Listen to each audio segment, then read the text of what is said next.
నమస్తే, welcome to సాక్ష్యం news. ఇప్పుడు హెడ్లైన్స్ చూద్దాం.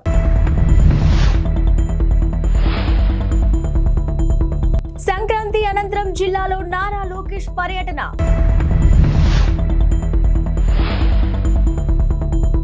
అత్తాపూర్లో భారీ అగ్ని ప్రమాదం, సురక్షిత ప్రాంతాలకు స్థానికుల తరలింపు.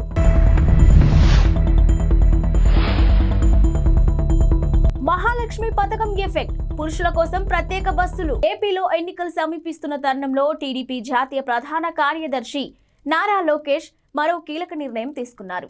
ఇక సంక్రాంతి తర్వాత ఆయన జిల్లాల వారీగా కార్యకర్తలతో భేటీ కానున్నారు. ఇక మొత్తం 40 రోజుల పాటు ఈ కార్యక్రమం నిర్వహించేలా ప్రణాళికలు రూపొందించుకున్నారు. ఇక యువగలం పాదయాత్రలో నారా లోకేష్ ఇప్పటి వరకు 97 నియోజకవర్గాలను సందర్శించిన విషయం తెలిసిందే. ఇక తాజా కార్యక్రమంలో మిగతా జిల్లాలపై దృష్టి పెట్టనున్నారు. ఈసారి ప్రధానంగా పోల్ మేనేజ్మెంట్ పై దృష్టి సారించనున్నారు. బూత్ లెవెల్, మండల స్థాయి, అనుబంధ సంస్థల కమిటీలతో సహా సంస్థాగత వ్యవహారాలపై సమీక్షలు నిర్వహించనున్నారు. కాగా దాదాపు 11 నెలల విరామం తర్వాత సొంత నియోజకవర్గమైన మంగళగిరిలో లోకేష్ తాజాగా పర్యటించారు. ఇక ఈ సందర్భంగా పలువురు తటస్థ ప్రముఖులను కలిసి నియోజకవర్గంలోని ప్రస్తుతం నెలకొన్న పరిస్థితులు, రాబోయే జిల్లాల్లో చేపట్టాల్సిన అభివృద్ధి ప్రణాళికలపై చర్చించారు. హైదరాబాద్ లో తరచూ జరుగుతున్న అగ్ని ప్రమాదాలు ఆందోళనకు గురి చేస్తున్నాయి. ఇటీవల జరిగిన ఓ ప్రమాదంలో ఆసుపత్రి మొత్తం బూడిద కుప్పలా మారింది. ఇక తాజాగా అత్తాపూర్ పోలీస్ స్టేషన్లోని సులేమాన్ నగర్, ఎంఎం పహాడిలోని ఓ కట్టెల గోడౌన్లో ఈ తెల్లవారుజామున భారీ అగ్ని ప్రమాదం సంభవించింది. మంటలు పక్కనే ఉన్న స్క్రాప్ దుకాణానికి అంటుకోవడంతో స్థానికులు భయభ్రాంతులకు గురయ్యారు. మంటలకు తోడు దట్టమైన పొగలు కమ్ముకోవడంతో ఊపిరి తీసుకోవడంలో ఇబ్బందులకు గురయ్యారు ప్రజలు. ఇక ప్రమాదంపై సమాచారం అందుకున్న అగ్నిమాపక సిబ్బంది వెంటనే ఘటనా స్థలానికి చేరుకొని మంటలు అదుపు చేస్తున్నారు. మరోవైపు స్థానికులను పోలీసులు సురక్షిత ప్రాంతాలకు తరలిస్తున్నారు. ఈ ప్రమాదంలో ఆస్తి నష్టం భారీగా జరిగిందని అంచనా వేస్తున్నారు. కేసు నమోదు చేసుకున్న పోలీసులు ప్రమాదానికి గల కారణాలపై ఆరా తీస్తున్నారు. మహాలక్ష్మి పేరిట తెలంగాణలో మహిళలకు ఉచిత బస్సు ప్రయాణ పథకం అమల్లోకి వచ్చాక ఆర్టీసీ బస్సుల్లో రద్దీ గణనీయంగా పెరిగిన విషయం తెలిసిందే. కొన్ని సందర్భాల్లో బస్సుల్లో వెనుక సీట్ల వరకు మహిళలే కనిపిస్తున్నారు. ఇక దీంతో సీటు దొరకని పురుషులు దిగి వెళ్లిపోతున్నట్టు ఇటీవల నిర్వహించిన ఆన్లైన్ మీటింగ్లో కండక్టర్లు ఆర్టీసీ ఎండీ దృష్టికి తీసుకెళ్లారు. ఈ నేపథ్యంలో ఆర్టీసీ కొన్ని రూట్లు సమయంలో పురుషుల కోసం ప్రత్యేకంగా బస్సులు నడిపే అంశాన్ని పరిశీలిస్తుంది. ఇక విద్యార్థులకు సైతం ప్రత్యేక బస్సులు నిర్వహించాలనే అంశాన్ని కూడా పరిశీలిస్తున్నారు. ఇక సీనియర్ సిటిజన్లకు తొలి ప్రాధాన్యం ఇవ్వాలని ఆర్టీసీ అధికారులు భావిస్తున్నారు. సమయాల వారీగా రద్దీపై పూర్తి సమాచారం వచ్చాక పురుషులకు, విద్యార్థులకు ప్రత్యేక బస్సులు నడపడం లేదా మహిళలకు మాత్రమే ప్రత్యేక బస్సులు నడపడం, ఇతర ప్రత్యామ్నాయాలపై చర్చలు జరుగుతున్నాయని ఆర్టీసీ వర్గాలు చెబుతున్నాయి. ఇక జీరో టికెట్ అని మహిళా ప్రయాణికుల్ని చిన్నచూపు చూడడం, వారి తరఫున ప్రభుత్వం ఆ ఛార్జీ చెల్లిస్తుంది. ఇక ప్రయాణికులకు ఇబ్బంది కలగకుండా పలు రకాల ప్రత్యామ్నాయాలపై దృష్టి పెట్టామని ఓ అధికారి తెలిపారు. ఏపీ ఆరోగ్యశ్రీ సేవల నెట్వర్క్ ఆసుపత్రుల యాజమాన్యాలు కీలక నిర్ణయం తీసుకున్నాయి. ఇక పెండింగ్ బిల్లుల పెంపు, చెల్లింపు, శస్త్రచికిత్సల ఛార్జీల పెంపు డిమాండ్లను పరిష్కరించకపోవడంతో ఈ నెల 29 నుంచి ఆరోగ్యశ్రీ సేవలను నిలిపివేస్తున్నామంటూ ఏపీ ప్రభుత్వానికి లేఖ రాశాయి. 29 నుంచి ఆరోగ్యశ్రీ కింద రోగులను చేర్చుకోబోమని స్పష్టం చేశాయి. ఇక డిసెంబర్ 15లోగా అన్ని సమస్యలను పరిష్కరిస్తామంటూ తమకు హామీ ఇచ్చి అమలు పరచలేదని ఆసుపత్రుల యాజమాన్యాలు ఆగ్రహం వ్యక్తం చేశాయి. దీంతో సేవలు నిలిపివేయాలని నిర్ణయించినట్టు పేర్కొన్నాయి. ఇక కాగా ఆసుపత్రులకు 1000 కోట్ల రూపాయల పెండింగ్ బిల్లులు చెల్లించాలని ఆరోగ్యశ్రీ నెట్వర్క్ ఆసుపత్రులు చెబుతున్నాయి. పలు శస్త్రచికిత్సలకు సంబంధించిన ఛార్జీలను పెంచాలని డిమాండ్ చేస్తున్నాయి. తమ సమస్యలను పరిష్కరించాలంటూ గతంలో డెడ్ లైన్ ను విధించిన సంగతి తెలిసిందే. హైదరాబాద్ లోని బేగంపేట ప్రజాభవన్ బారికేడ్లను కారు ఢీకొన్న ఘటన మరో మలుపు తిరిగింది. ఈ ఉదంతం వెనుక బోధన్ మాజీ ఎమ్మెల్యే షకీల్ కుమారుడు సాహిల్ అలియాస్ రాహిల్ ఉన్నట్టు తెలుస్తుంది. అయితే దీన్ని పోలీసులు గుర్తించారు. ఈ నెల 23న అర్ధరాత్రి ఓ కారు ప్రజాభవన్ వద్ద ఉన్న బారికేడ్లను ఢీకొన్న విషయం తెలిసిందే. బోధన్ మాజీ ఎమ్మెల్యే షకీల్ తనయుడు సాహిల్ అతివేగంతో కారు నడుపుతూ ప్రజాభవన్ వద్ద బారికేడ్లను బలంగా ఢీకొట్టాడు. ఇక ఈ ఘటన జరిగిన సమయంలో కారులో 3 యువతులు కూడా ఉన్నారు. ఈ క్రమంలో అక్కడ విధులు నిర్వహిస్తున్న ట్రాఫిక్ సిబ్బంది పంజాగుట్ట పోలీసులకు సమాచారం ఇచ్చి సాహిల్తో పాటు 3 యువతులను అప్పగించారు. అయితే బ్రీత్ ఎనలైజర్ ట్రాఫిక్ పోలీసుల వద్ద ఉండటంతో ఇన్స్పెక్టర్ దుర్గారావు సాహిల్ను హోంగార్డుకు అప్పగించి డ్రంక్ అండ్ డ్రైవ్ పరీక్షకు పంపించారు. ఈ సమయంలో నిందితుడు తప్పించుకున్నాడు.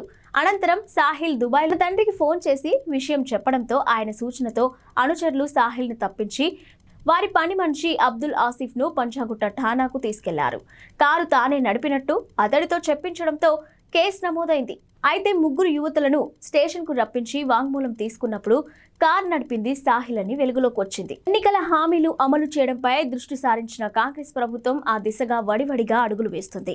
ఒక్కో గ్యారెంటీకి వేర్వేరుగా దరఖాస్తులు సమర్పించాల్సిన అవసరం లేకుండా రాష్ట్ర ప్రభుత్వం బుధవారం ప్రజాపాలన గ్యారెంటీ దరఖాస్తును విడుదల చేయనుంది.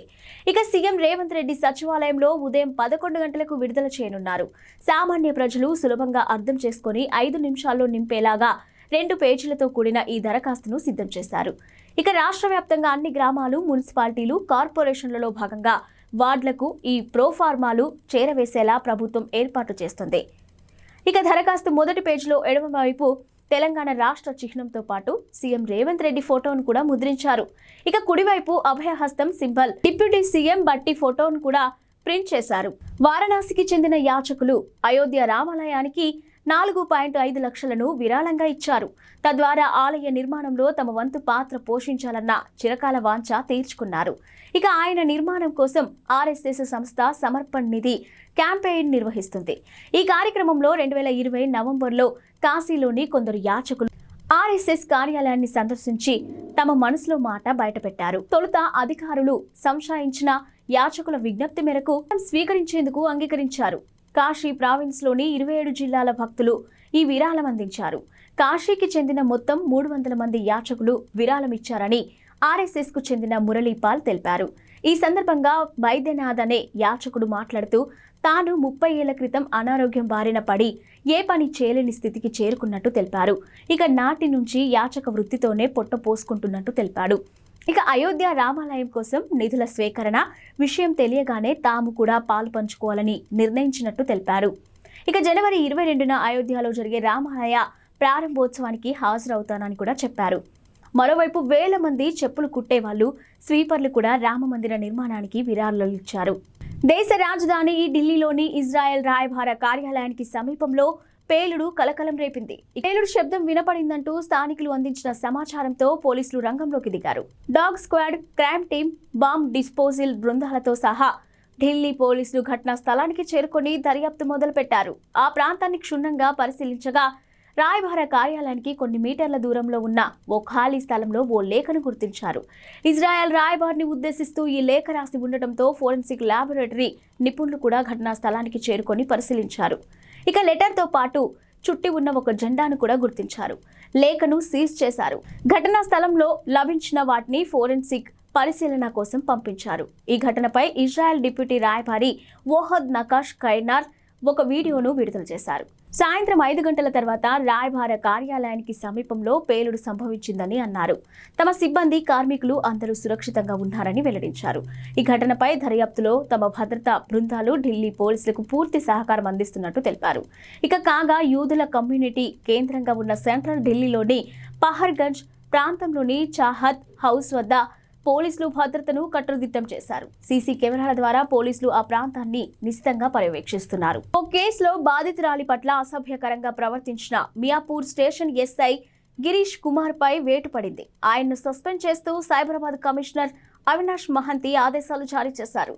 ఓ కేసు నిమిత్తం స్టేషన్కు తరలివచ్చిన ఓ బ్యూటీషియన్ ఫోన్ నంబర్ తీసుకుని ఎస్ఐ ఆమె వెంటపడి అసభ్యకరంగా ప్రవర్తించినట్టు విచారణలో తేలడంతో ఈ చర్య తీసుకున్నారు. ఇక ఈ మేరకు మంగళవారం ఆదేశాలు జారీ చేశారు. కాగా వ్యాపారం పేరుతో తన స్నేహితుడు 6 లక్షల రూపాయలు తీసుకుని మోసం చేశాడని, తిరిగి ఆ డబ్బు ఇవ్వడం లేదంటూ బాధిత బ్యూటీషియన్ మియాపూర్ ఠాణాలో చీటింగ్ కేసు పెట్టింది. నిందిత వ్యక్తి నుంచి డబ్బులు ఇప్పించడంతో కేసు ముగిసింది. కానీ ఎస్ఐ గిరీష్ కుమార్ బాధిత మహిళ పట్ల అసభ్యకరంగా ప్రవర్తించాడు. ఇక వెంటపడి వేధిస్తూ ఉండటంతో బాధిత మహిళ నేరుగా సిపికి ఫిర్యాదు చేసింది. దీంతో ఎస్ఐపై సస్పెన్షన్ వేటు పడింది. అయోధ్య రామ మందిర నిర్మాణంలో మన హైదరాబాదీ కంపెనీ భాగస్వామ్యం కూడా ఉంది. ఇక గుడి ప్రధాన ద్వారంతో పాటు ఇతర తలుపులను తయారు చేసే అవకాశం సిటీలోని కంటోన్మెంట్ ఏరియాలో ఉన్న అనురాధ టింబర్ ఎస్టేట్ కు దక్కింది. గుడి తలుపుల తయారీ కాంట్రాక్ట్ ను దక్కించుకున్న ఈ కంపెనీ అయోధ్య రామ మందిర పరిసరాల్లో ప్రత్యేకంగా వర్క్ షాప్ ను ఏర్పాటు చేసి మరీ పనులు చేస్తుంది. మొత్తం 300కు పైగా ద్వారాలు తయారు చేయాల్సి ఉందని, ఇప్పటికే 118 ద్వారాలు తయారయ్యాయని కంపెనీ నిర్వాహకులు చెదల్వాడ శరత్ బాబు తెలిపారు. ఇక ఇటీవల యాదాద్రి పునర్నిర్మాణంలోనూ తాము పాలు పంచుకున్నామని చెప్పారు. యాదాద్రి లక్ష్మీ నరసింహస్వామి గుడికి ప్రధాన ద్వారాలు రూపొందించింది తామేనని వివరించారు. ఇక రామాలయానికి ద్వారాలను రూపొందించేందుకు చాలా కంపెనీలు పోటీ పడ్డాయి. అయితే ఆలయ ద్వారాలు తయారీలో అనుభవం ఉన్న యాదాద్రి ద్వారాలను నాణ్యతను పరిశీలించిన అయోధ్య ట్రస్ట్ సభ్యులు అనురాధ టింబర్ ఎస్టేట్ కు పనులు అప్పగించారు. ట్రస్ట్ ప్రధాన కార్యదర్శి సంపత్ రాయ్ ఆదేశాలు ఇచ్చినట్టు డిజైన్ మేరకు ద్వారాల తయారీ పనులు ప్రారంభించినట్లు శరత్ బాబు వివరించారు. ఇందుకోసం ఆలయ పరిసరాల్లోనే ప్రత్యేకంగా వర్క్ షాప్ ను ఏర్పాటు చేసుకున్నామని తెలిపారు. ఇప్పటికే పూర్తయిన ద్వారాలను జనవరి 1న బిగించే ఏర్పాట్లు చేస్తున్నట్లు పేర్కొన్నారు. తలుపుల తయారీ కోసం మహారాష్ట్రలోని బల్లర్షా నుంచి ప్రత్యేకంగా టేకు కలపను తెప్పించినట్లు తెలిపారు. ఈ ద్వారాల తయారీ పనులలో తమిళనాడుకు చెందిన కుమారి రమేష్, మహాబలిపురం, కన్యాకుమారికి చెందిన మరో 60 మంది శిల్పుల బృందం నిమగ్నమైందన్నారు.